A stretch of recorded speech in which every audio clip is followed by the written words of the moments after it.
ბოგრის თესლი, სელის თესლი, ჩიას თესლი, მათში დიდარია ომეგა-3. მაგალითად ნახეთ, თუ 1.5 გრამი მჭირდება დღეს განმავლობაში, ერთი სუფრის კოვზი სელის თესლის ზეთი, მაგალითად ახლობით 8.9 გრამ ომეგა-3. სელის თესლის ზეთი სადილის კერძებში ძალიან გემრიელია. ნახე ხა მაგრამ შემოდის მაშინ როცა ერთი პორცია 84 გრამი ორაგული მომცემდა 2.2 გრამს. ანუ ერთი სუფრის კოვზი სელის თესლზეთი და 84 გრამი მაშინ რატომ ჩავაცივდით მაინდა-მაინც ზღვის პროდუქტებს, ხო? ომეგა-3-ში რატო არ მესმის უფრო ხშირად თესლეული და მესმის, იმიტომ როგორც ნახეთ, მცენარეული წყაროდან წამოსული ომეგა-3-ის ფორმა ჩემს ორგანიზმში ნაკლები ბიოშეღწევადობა აქვს და ეფექტურ ფორმად, რომელიც არის DHA და EPA, ნაკლებად გარდაიქმნება.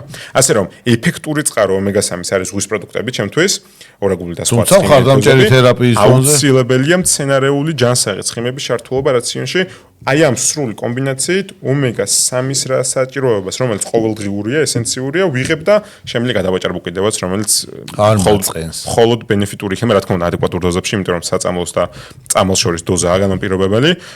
ომეგა-3-ის მიღების ეფექტურობა ჩემი კვებით შემიძლია დავარეგულიროთ.